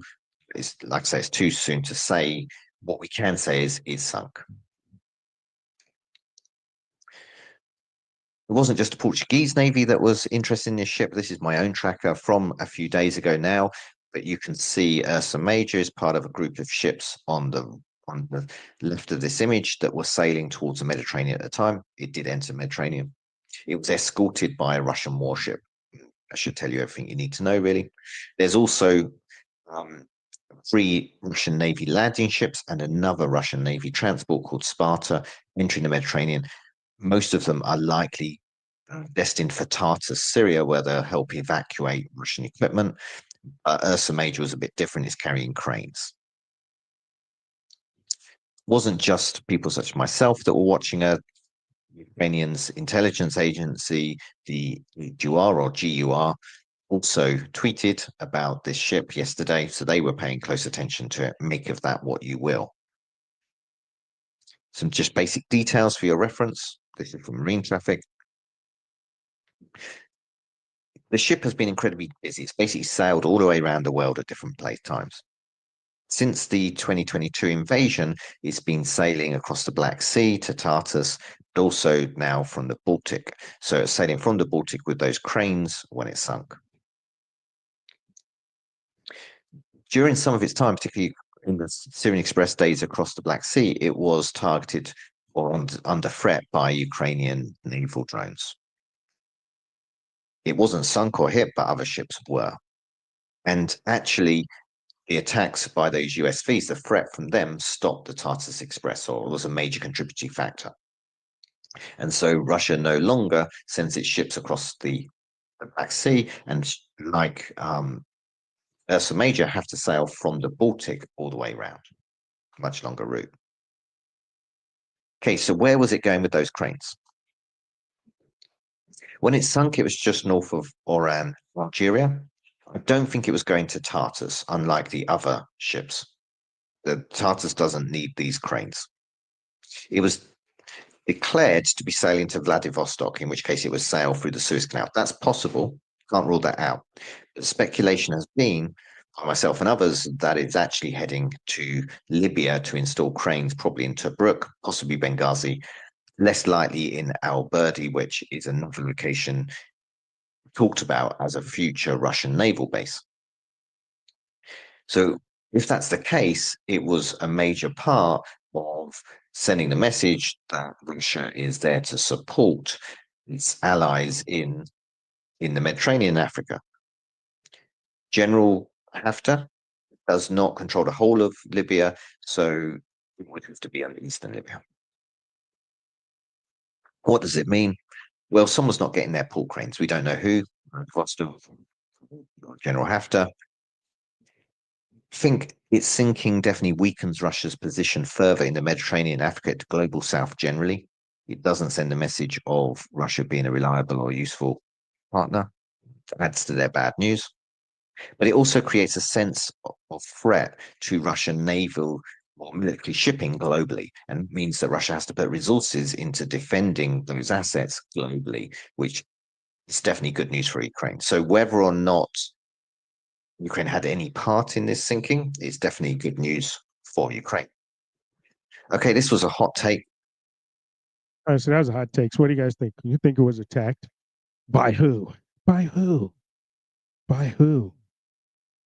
Because they say that front, it was an explosion and the front thing fell off. So, maybe explosives were set. That had to be a pretty big explosion for the front of that ship to sell off. I think we are definitely in a proxy war with Russia. I believe. I think we have been.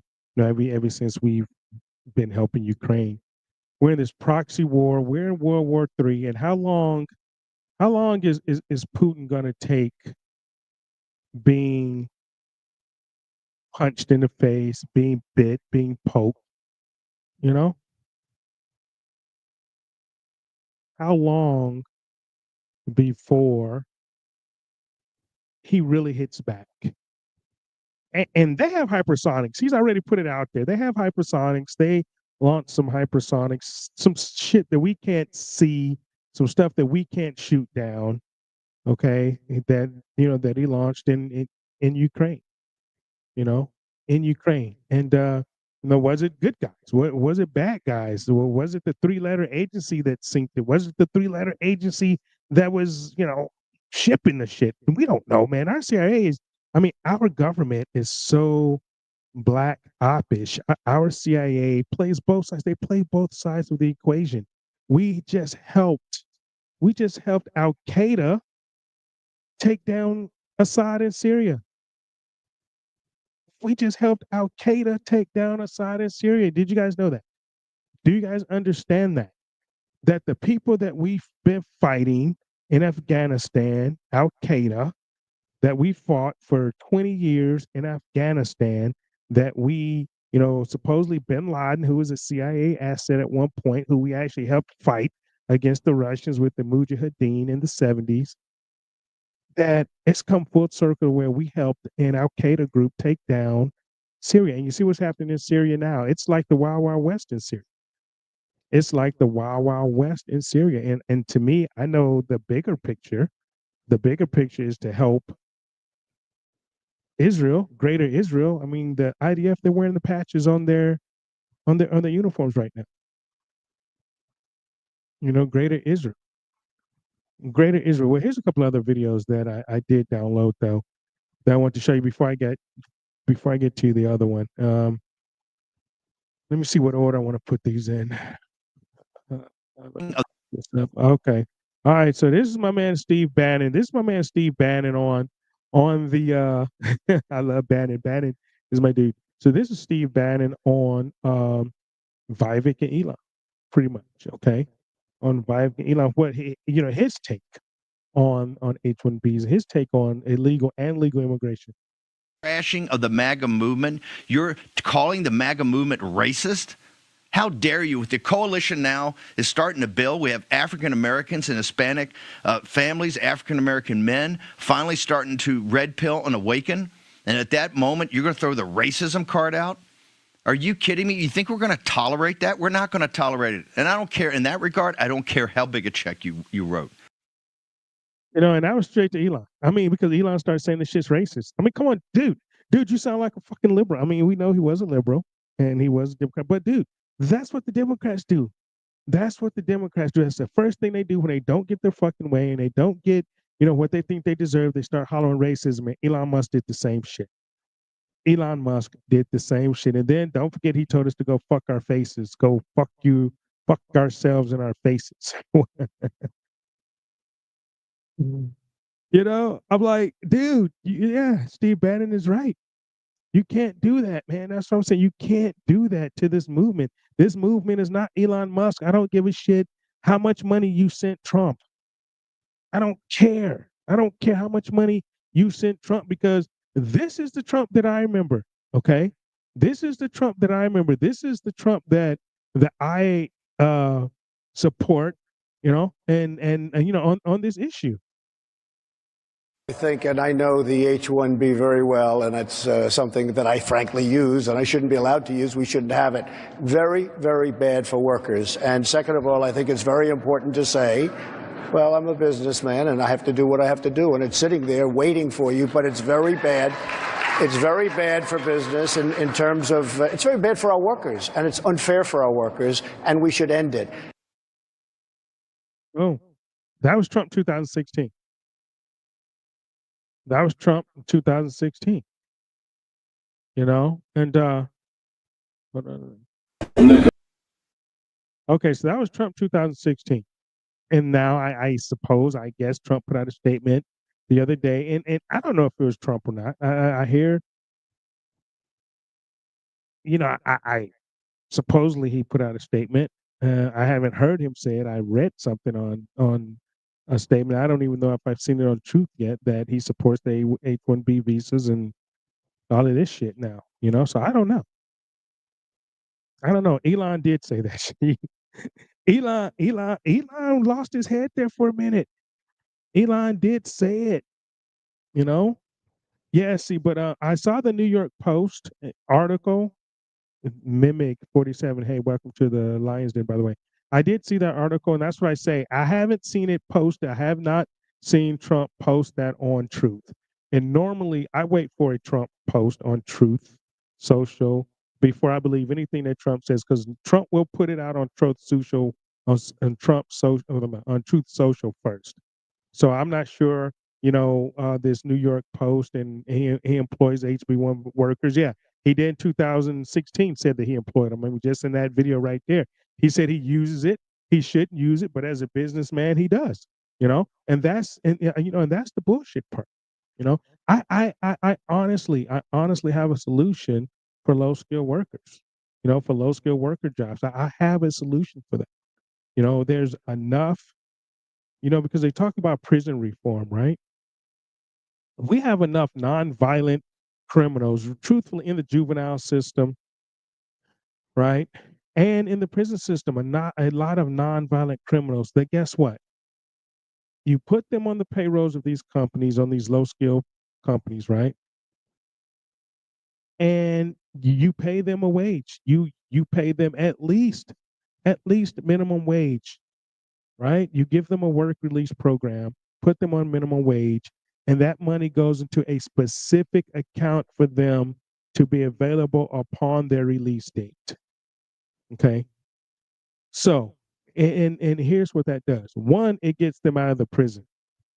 8, 12, 16 hours a day, however much you want to work, but you pay them just like normal labor. 8 hours, you pay them, After 40 hours, you pay them overtime. Okay. But all of this money, okay, some of it can go on their, I guess, on their card in the prison so they can buy stuff in the prison, I guess, right? So some of that can go on their, whatever they call that, on their books in the prison. And then the rest of it goes into a bank account for them, and nobody can touch it but them. It goes direct deposit to their bank account. A bank account is set up for them. So when they get out of prison, no matter when it is, 2 years, 3 years, 6 years, 8 years, 10 years, they have a bank account. They have cash. They have money to where they can go survive. They can find an apartment. And then what happens is these companies can have first right to hire them after they get out of prison or after they get out of jail. They can have first right of hire to them. And these people may like their jobs, they may not. So they have they have a choice. They can have employment upon leaving jail. So one, they have a job. That's going to cut back their recidivism rate. Two, they're going to have money in the bank so they can go and buy clothes. They can go and get an apartment right away, shelter where to live, so they don't have to go back home to their mother or to their ex-wife or wherever. They can start life fresh. And guess what? They have a job. They have a job. What would that do to the recidivism rate? And what would that do to the American worker? And what would that do to cut down these HB2 visas and these H1B visas that are being used and monopolized? And it's really the H2B visas because low skill worker, right? What would that do for the prison system? What would that do to reform, prisoners? These nonviolent criminals that may be in jail on nonviolent drug charges or whatever, right? That would be my suggestion to Trump. And then these companies that give them a chance and hire these individuals, they get a tax break. They get a tax break on these individuals, that they hire. That maybe they don't have to pay taxes on them, because they're giving them a second chance. There's a lot of things that can be done with the people that we have in this country, with the people that we have in jail and in the prison system and in the juvenile system that can help not only them get out of prison, not only them to stop them from living a life of crime, but it can also help businesses and the American economy. Because guess what? This money is not going to go outside of the United States. It's going to stay in their communities. It's going to stay inside the United States, and that will only further make America great again. That would be my suggestion for prison reform. Okay, so and here's what we talk about Russia too, right? Now, I've been to Russia. I've been to Moscow. I spent, I think, 10 days in Moscow before. Russia is not a bad place, and if you've seen the Tucker Carlson specials, Tucker went over there and showed you what a life in Russia, a day in Russia, life in Russia would be like, right? Let me ask you a question. For those that live in New York or may live in New York, or for those that have ever ridden a subway in New York, would you rather ride a subway in New York or this? Линия. Выход к Рижскому вокзалу и железнодорожной станции Рижская. Второй диаметр.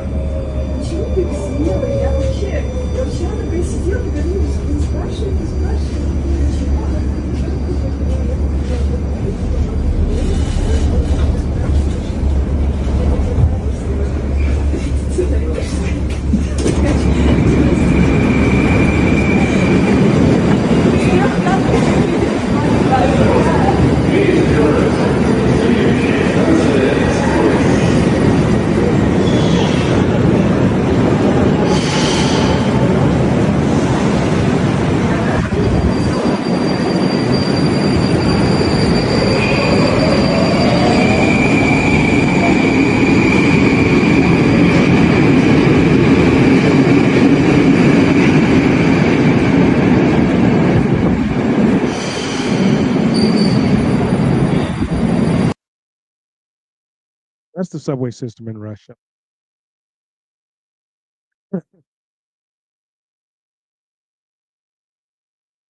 That's the subway system in Russia. Much better than anything we have in New York, in DC, in Chicago, in San Francisco with the BART system. It's much better than any subway system that I've ridden all over this United States. Our billions of dollars go to different countries. We have billions of dollars that do not go to the infrastructure of the United States. We have billions of dollars that go to other countries like Ukraine to help take down places like Russia, because Russia's not on the IMF, because Russia is not part of the World Monetary Fund, right? The World Bank. Same as Syria, same as Libya, same as Iran. I mean, there is a thing that countries that we choose to go to war with or try to take down. We're talking about a country that's more technically advanced than we are, it seems like, especially on the subway system. Their infrastructure is pristine. That's because they spend their money on their people. They spend their money on the country. We give billions of dollars away to oligarchs in Ukraine and billions of dollars to Israel. I mean, look at what they do with it. And look at what they do with it. That money can be used in so greater of a capacity here in the United States, but we give it away. And that's our government giving it away. I'm sure if the people had a vote, I'm sure if the American people had a vote, that we would vote not to send any foreign aid to any country. Keep that money here and let's build up our infrastructure. Our infrastructure. Have you seen, I mean, traveling overseas, I travel a lot, right? So traveling to places like Singapore and China and places, you know, and literally, their baggage system and their airplane system is top notch. I mean, it is unbelievable. Like, you guys just need to probably just Google here. Let's see if I can Google while we're on the line here, right? The baggage system, the airport baggage system in like Singapore, right? Let's see if I can pull that up.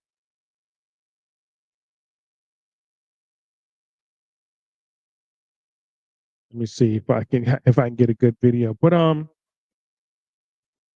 it's unbelievable. It's unbelievable. Let's see if we can get a view on this somewhere. Oh, wait a minute. But I mean, there's countries this. I mean, for us to be the United States, right? You know, and this has nothing to do with whether,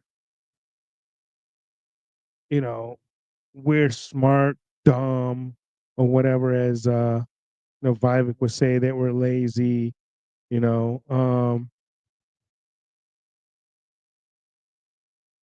It just comes down to do with our elected officials not doing what they're supposed to do. Optimizing, oh, here it is. So, not doing what they're supposed to do with our tax dollars. With our tax dollars. I mean, it makes no sense.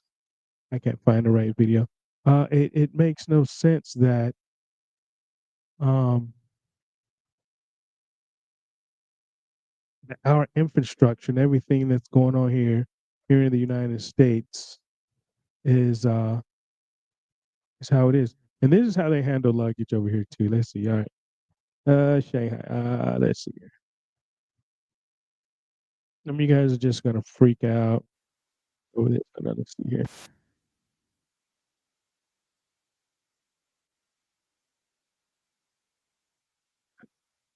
I'm trying to pull this up, but it won't. But I just Google it.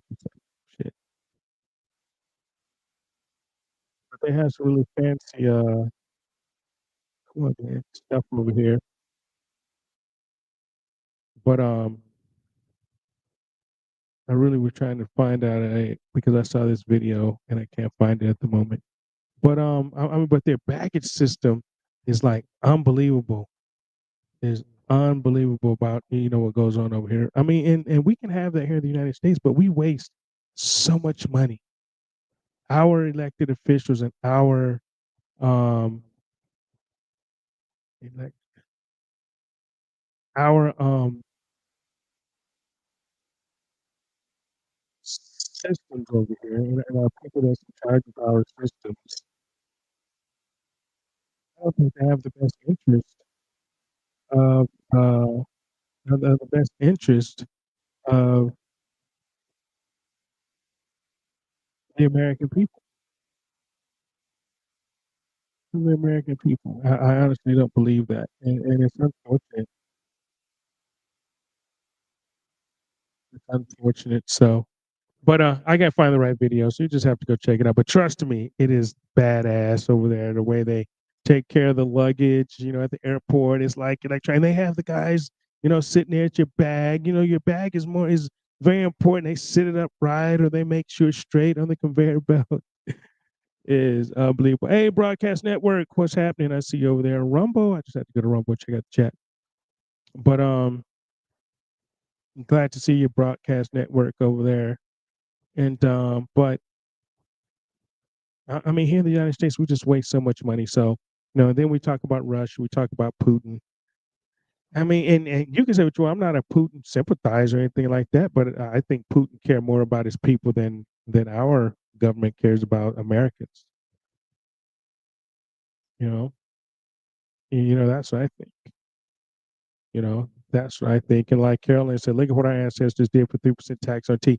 If we were anything like our ancestors, we would have been abolished this government. We would have been abolished this government and got more new people in charge. I mean, look, we're a freaking a what do you call a nursing home up in Congress. We're a nursing home up in Congress. Look, they had this lady, and she was a Republican, and I think she was from Mississippi or somewhere, Louisiana somewhere, and and she had been to work since like July. They didn't know where she was. She had her people were in her office. She's a congresswoman, a representative from, I believe it was Louisiana. Let's just say that. I could be wrong with that, but Alabama somewhere. But anyway, but she hadn't been to work since July. They found out she's living in a nursing home because she has dementia. These people in her district are not even being represented. She hasn't voted since July. Since July, they're not being, and she hasn't been made to leave office yet. What is wrong with that picture? What is wrong with that picture? What's up, Mally? I see you over there. Hey. But what is up with that picture where we can have representatives that can't represent us? Mitch McConnell can no longer represent his people. Freaking Nancy Pelosi falling downstairs. She had a hip replacement over in Germany. And we have this lady. She lives in a nursing facility, a freaking senior citizens nursing facility or whatever the hell. And her son come out. She has dementia. She hasn't been to work. Why is she getting paid? Why is she getting paid to represent the people of her district by American taxpayers in Congress, and she hasn't been harassed to work, and she has dementia, and nobody in Congress has said anything? Nobody in Congress has said she should be removed. Nobody in Congress has even brought up the fact that she is still getting paid. Why is she still getting paid? That's bullshit. If we don't show up to our jobs, we no longer get paid. We get fired. Why can they not show up? And she has dementia. and, and nobody knew about it. Nobody knew about it until, it came out. But Congress knew about it. They knew she wasn't coming to work. They knew that. I didn't even know where she was, and come to find out that she's living in a senior citizen nursing facility for dementia. This is the type of shit I'm talking about, man. But this is why they didn't, this is why they didn't want me in Congress, man. I would have been telling everything. I would have been telling everything. I would have been talking about the $17 million slush fund they got to pay off people for their sexual deviance escapades up in Congress. Did you guys know that? Did you guys know that? Did you guys know that there's a slush fund up in Congress? Matt Gaetz should bring it all out. Man, if I'm Matt Gaetz, I'm burning the whole house down. If I'm Matt Gaetz, I am taking my oath of office on January the 3rd. I am coming back to this 119th Congress, and I am burning the shit down. If what they tried to do to him and what they continue to try to do to him, I'm burning it down. I'm telling everything. I'm telling everything. But did you guys know they had a slush fund? that we the taxpayers are funding, that we pay for, and they won't even fund Social Security in the right way, that we're funding, that they use to pay off their sexual escapades. When they do something wrong to people sexually, they pay them off out of that fund. I want to know who's using it. I want to know who's using it. I want to know who's used it to pay off people that they've committed crimes against, sexual crimes or whatever. I want to know who's using it. I want to know who's used it in the past. I want to know. I want to know. And I would have been telling all this. The American people, if I went to Congress, the American people would know all of that. Trust me. The American people would know about it all. And every single person. Every single person. And you know, and it doesn't matter who it is. It doesn't matter who it is. I would have went. Okay, let me see who's used this fund that the American people are paying for, that you are using to pay off people that you're sexually exploiting. How many of you guys knew that?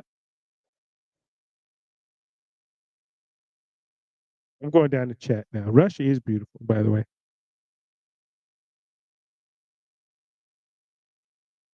Wow, chat is banging, always banging in Getter. Told y'all, man. Somebody said, man, the chat is great in Getter. It is. Oh, we can open up that kind of worms like. Well, you know, they did steal K3624. She says that they probably stole Social Security funds to pay people up too. Well, you know, they stole Social Security a long time ago. There once was. You guys didn't know there once was a Social Security general fund, a Social Security fund, where just Social Security. It was a Social Security fund. Well, they moved that from the Social Security fund into the general fund. The Democrats did it in the 70s, I believe, and they moved it to the general fund so they could spend it. And once they moved the Social Security funds to the general fund, all those funds became stolen, and Social Security has become a Ponzi scheme ever since. This is why they say Social Security is lacking, and it may run out because there's not enough working people to keep funding the retired people's Social Security. People that's on Social Security, there's not enough working people to do that. This is why they have to keep people working no matter what, because you're paying to the Social Security fund, because it's a big Ponzi scheme. Because what they should do and what they need to do, and this is one of the bills that I was going to sponsor when I went to Congress, but they paid $7 million to beat me and make sure I wasn't going there.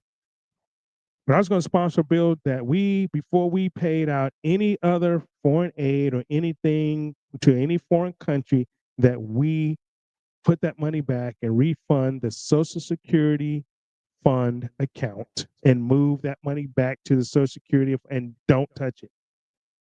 And don't touch it. But that's what it is. It's a Ponzi scheme right now because the people that are working are paying for the people that, I mean, Bernie Madoff didn't do no shit like this. Bernie Madoff didn't do anything like this, but our own Congress does it. And we let them get away with it. And we let them get away with it. You know, I mean, because we keep hiring, when I say hiring, we keep electing these same people. We keep electing these same people over and over again. And Singapore baggage system. There you go. God damn it, Jamie. All right, so I'm gonna send this. I'm gonna let you guys see that. I'm gonna send this to myself real quick. Jamie, my guy, sent it to me. And damn. Jamie, you should have emailed this to me. Okay, let's see if I can do this. Hold on, I'm gonna email it to my phone. All right, I'm emailing so you guys can check it out, right? Because I really want you guys to see this. You know, because I think it's badass. We're gonna go a little over tonight, but I'm gonna have to get this first. But we'll just go over by a couple of minutes tonight. Thanks, Jamie, for sending me that, bro. I appreciate you. He sent it a little while ago, but you know, I don't monitor my phone that much. Are we electing them? Yes, we keep electing them, or are they still in the elections, one or the other. But I know we are electing them. I mean, shit. You know, I mean, well, we're having elections. Let's just say that. How about that? How about that?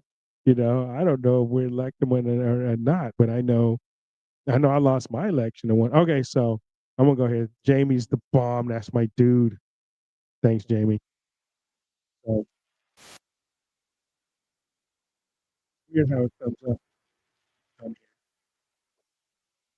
This is YouTube. No, it's YouTube Shorts. Trying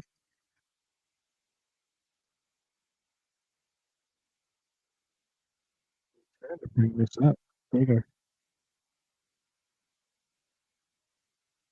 Okay, well, you know what? I'm gonna just play this. Let's see where the short is. Okay. I thought I could make it bigger so you guys can see it, but obviously I can't. But I'm gonna share the screen anyway, and I'm gonna let you guys check this out because I think, like I said, I think it's pretty badass. Seriously, and I want you guys to check it out if you haven't. I'll make it as big as I'll make this as big as I can, but here. So check this out.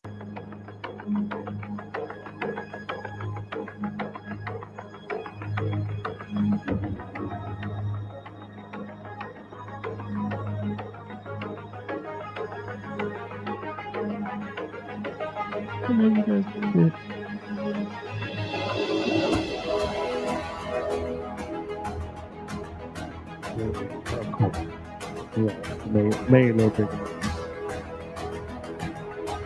Roll it back.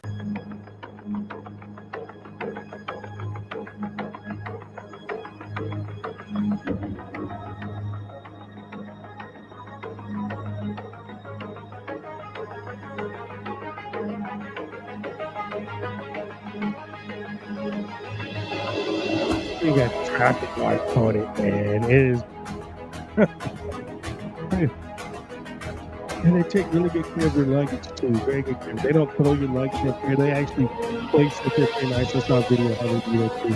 They actually put it on the conveyor belt really, really nice for you and everything, right? You know, I don't know if you guys saw that or not, but anyway, you guys can check it out. But it's actually pretty cool. It's pretty cool. Check on Fort Knox gold. You know that gold's gone. Come on, Carolyn. You know that gold is gone. You know that. All right, so hey, but I appreciate y'all. Now I'm going out on Sunday. This is from a girl, Kim. Okay, we're praying for you, girl. And you know, if David, if you're still on, make sure you throw this by her ear. I know you sit next to her. So this song, hopefully you can hear it. You know, hopefully I don't know what's going on with my phone, but hopefully you can hear it because I'm taking off my phone. I can hear it in my ear. So you guys have to give me a thumbs up if you can hear this before we shoot out. But I'm gonna start playing a little bit. You guys let me know if you hear that. But playing this for my good friend Kim Shorts. Yeah, I'm on YouTube. You can catch me on YouTube, me. Okay. Father. Good. So we love you, Kim. Help your children. Hey, we are praying for you. And don't let them fall. We're sorry we can't be there. I can't be there right now to see you, but Of the road. you know, I know we got some good people, good friends taking care of you right now. So And teach. Happy New Year to all you guys and ladies. Thank you for watching Radical Republican Show. It's been a long 12 months. It's been a good 12 months, and 12 months have gone fast. It's unbelievable that we spent 12 months together so fast. And thank you guys for tuning in. And Happy New Year, Happy 2025 to all of you. I hope 2025 is great. And we just know God don't make mistakes. And I know. So I see you guys on the other side. I see you guys in January. I won't be here next week because I'll be on vacation. I won't be here next Sunday. But I will be here on January the 12th. We're going to have a great show to start 2025 with. Happy New Year to everyone. Love you guys. You guys take care. We've got to walk on. When we going out. Peace. Be safe. Walk on through temptation. Because he and his wisdom will be our company. I know truth. And his word will be our salvation. Lift up our heart to be thankful And I the Jesus is all God. He won't let you down. And I know He's fine. Deep down in my soul, Jesus, He's the one. He won't let you down. And I know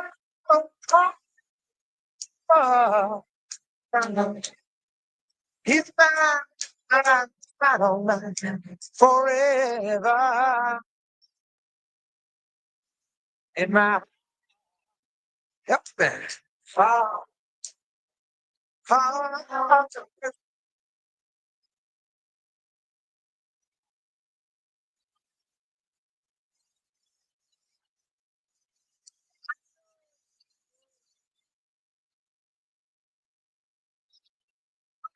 Power, love, glory, forever.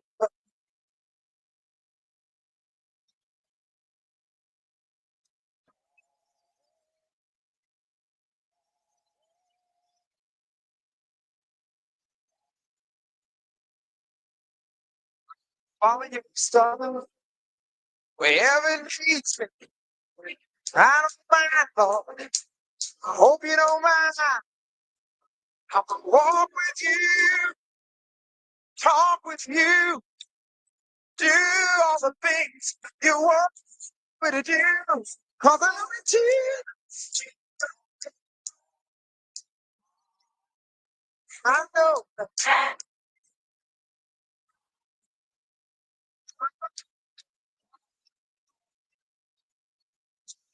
For now, tell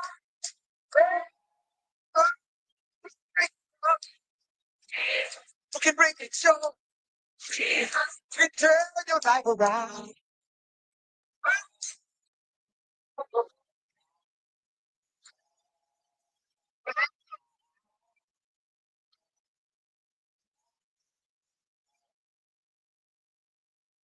You are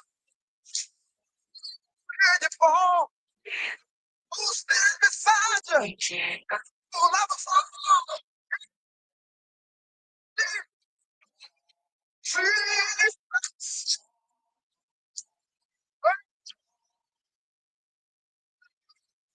Who can heal your body? Who can make you strong? Who can help